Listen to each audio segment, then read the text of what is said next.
फिर वैलिडेट करेंगे जो ग्लोबल मार्केट से पिक्चर है, और जो कल हमने फिर अटेम्प्ट किया था कि 17,000 के आसपास ही बने रहना है, भले ही उसके नीचे एक और क्लोज आया हो। देखिए, मैं इसमें 2-3 चीज़ें कहूँगा। पहली तो कैश मार्केट का जो आपने बोला बिल्कुल सही बात है कि कैश मार्केट में एफआईआईज़ की सेलिंग काफ़ी कम हो गई है, लेकिन नेट इंस्टीट्यूशनल बाइंग जो है वो काफ़ी ज़्यादा है। 2051 करोड़ की तो डीआईएस की बाइंग थी, उसके हिसाब से तो मार्केट 100 पॉइंट ऊपर होना चाहिए था, लेकिन नहीं है। तो प्रॉब्लम ये है कि मेरे ख्याल से रिटेल और एचएनआई अभी भी डरा हुआ है इस मार्केट में, वो एक फैक्टर है मार्केट के लिए। इंडेक्स फ्यूचर्स में एफआईआईज़ ने कल भी बेचा है, लेकिन हर्षिता कल 1850 करोड़ बेचे उन्होंने। अच्छा, अब एक बहुत इंटरेस्टिंग चीज़ हो गई है, अब हमको डेटा मिलता है निफ्टी और निफ्टी बैंक दोनों का इंडेक्स फ्यूचर्स में, तो ये बहुत एक अच्छा कदम लिया एक्सचेंज ने। अब हमको पता चलता है एग्जैक्टली सेलिंग किन इंडेक्स फ्यूचर्स में ज़्यादा हुई है। तो ये एक, अगर आप इस डेटा को ऑब्जर्व करेंगे अगले कुछ दिनों में, तो आपको बहुत अच्छी ट्रेड्स अपने आप मिल जाएंगी। कल लेकिन दोनों में सेलिंग हुई है, निफ्टी में भी 800 करोड़ की सेलिंग हुई है, बैंक निफ्टी में भी करीब 1000 करोड़ की सेलिंग हुई है। और लॉन्ग शॉर्ट अब कहाँ पर आ गया है, 89% शॉर्ट, 11% लॉन्ग, और नेट शॉर्ट जो है वो 1.63 लाख कॉन्ट्रैक्ट्स, हाईएस्ट एवर। हम लगातार 3-4 दिन से वो चार्ट डिस्कस कर रहे हैं कि अगर मार्केट को बाउंस बैक करना है तो यहीं से बाउंस बैक करना है। प्रॉब्लम मार्केट के लिए क्या आएगी हर्षिता, गैप अप में क्या होने वाला है। गैप अप आपको याद होगा, परसों वाला गैप अप बिल्कुल नहीं टिका, और मतलब 2-3 घंटे टिका, उसके बाद क्या ज़बरदस्त डिक्लाइन आई। 17,225 14 मार्च का हाई, 17,211 15 मार्च का हाई। अब प्रॉब्लम क्या है, अगर एसजीएक्स निफ्टी सही है और अगर हमें फिर से गैप अप मिलता है 100-150 पॉइंट का, तो वो हमको फिर से ले जाएगा एग्जैक्टली ऑलमोस्ट इन्हीं जोन्स के करीब, 17,000 मतलब 100-125 तक तो ले ही जाएगा गैप अप। फिर क्या आप वहाँ खरीदेंगे, क्योंकि ये अटकने का जोन है 17,211 17,225, ये प्रॉब्लम आएगी। पुट कॉल रेशो भी थोड़ा बढ़ गया है, कल 0.67 था, 0.88 आ गया है। मोटा मोटा मैं यही कहूँगा कि अभी ये जो मार्केट है ये एक अग्रेसिव ट्रेडर की मार्केट नहीं है, स्पेशली लॉन्ग साइड के लिए। अग्रेसिव ट्रेड्स आपकी शॉर्ट साइड पर ही काम कर रही हैं। सेल ऑन रैली एक ट्रेड है जो वर्क कर रही है। अब देखिए, किसी ना किसी दिन तो वो ट्रेड टूटेगी और किसी ना किसी दिन तो मार्केट में एक रैली आएगी जो सस्टेन करेगी।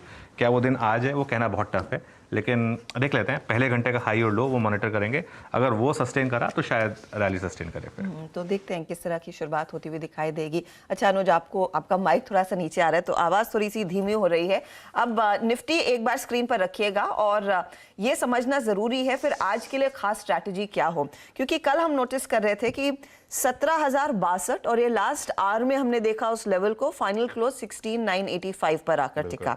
तो आज एसजीएक्स निफ्टी अगर हूबहू तस्वीर जैसे वैसी चल रही है तो ऑफ कोर्स एक रिलीफ रहेगा, लेकिन एक चीज तो अच्छी है कि जो हमने वर्स्ट केस सिनेरियो की बात की थी, स्पेशली 16,824 की जो आप मेंशन कर रहे थे, उससे अच्छी खासी दूरी बनाए रखी, उससे दूरी बनाए रखी है। लेकिन एक चीज़ मैं कहूँगा, एक बार फिर वो चैनल लेकर आते हैं, क्योंकि वो चैनल जो है ना बहुत ही 6 महीने से वो चैनल टूट नहीं रहा है मार्केट में लगातार। और अब आपके पास 2 अप्रोच है। एक अप्रोच तो ये है कि अगर 6 महीने से एक चीज़ चल रही है तो उसको कंटिन्यू करिए। देखिए, ये वो चैनल है, फिर से वही वो उसके सिग्निफिकेंस समझिए आप। देखिए, बिल्कुल एक पिक्चर से कहते हैं कि एक पिक्चर एक स्टोरी को बहुत अच्छे से बयां करती है, ये पिक्चर वो स्टोरी बयां कर रही है। इस समय आप एकदम लोअर लेवल पर हैं उस चैनल के, यहाँ सपोर्ट आ गया तो बड़ी बात है।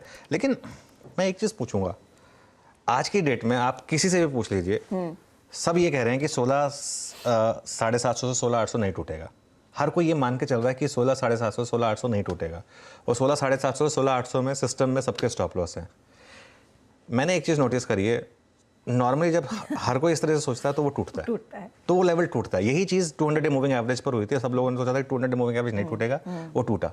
हाँ, 16,750 16,800 टूटेगा ये, और जब ये टूटेगा उसके बाद ये आपको और 600-700 पॉइंट की डिक्लाइन देगा मार्केट में। अब मैं फिर ये बात कह रहा हूँ, ये एक बेस केस है, जरूरी नहीं कि ऐसा हो, लेकिन हो सकता है। मैं फिर भी कहूँगा कि अगर आप इन्वेस्टर हैं तो आपको फिर उस चीज़ को आप प्रीएम्प्ट नहीं कर सकते, आपको फिर भी बाय अभी करना होगा और डिक्लाइन पर और ऐड करना होगा अच्छी क्वालिटी के स्टॉक्स। खराब स्टॉक्स बाय करने का टाइम जा चुका है, वो पीरियड 2021 का था, वो अलग पीरियड था। अभी अपने आप को पोर्टफोलियो में फोकस करें सिर्फ अच्छे स्टॉक्स में।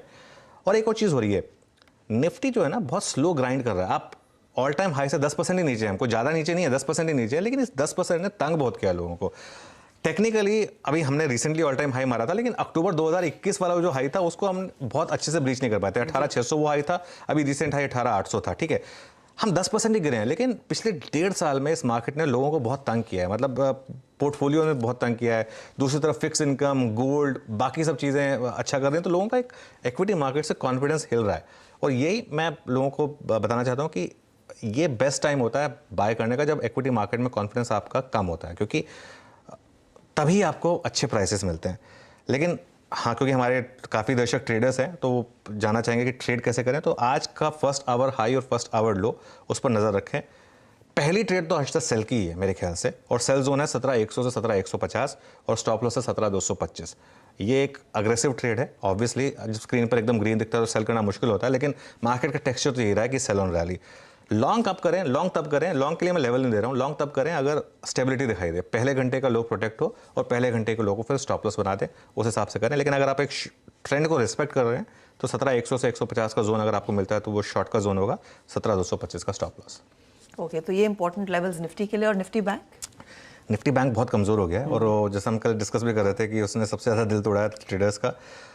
39,700 बहुत ज़रूरी है, इसको क्रॉस करना है और इसको सस्टेन करना। जब तक ये सस्टेन नहीं करता तब तक हर रैली जो है वो एक सेलिंग अपॉर्चुनिटी होगी। देखिए कितने ज़बरदस्त रेड बार्स बने हैं यहाँ पर।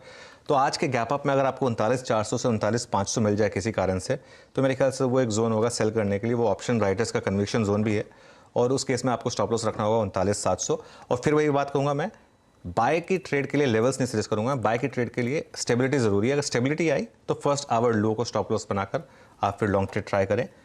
लेकिन टेक्सचर मार्केट का काफ़ी ख़राब है, सेल ऑन रैली रहा है कल की रिकवरी के बावजूद भी, ये बात मैं कहूँगा। तो अभी भी देखिए ऐसा नहीं है कि we are out of the woods, texture थोड़ा सा बिगड़ा हुआ है।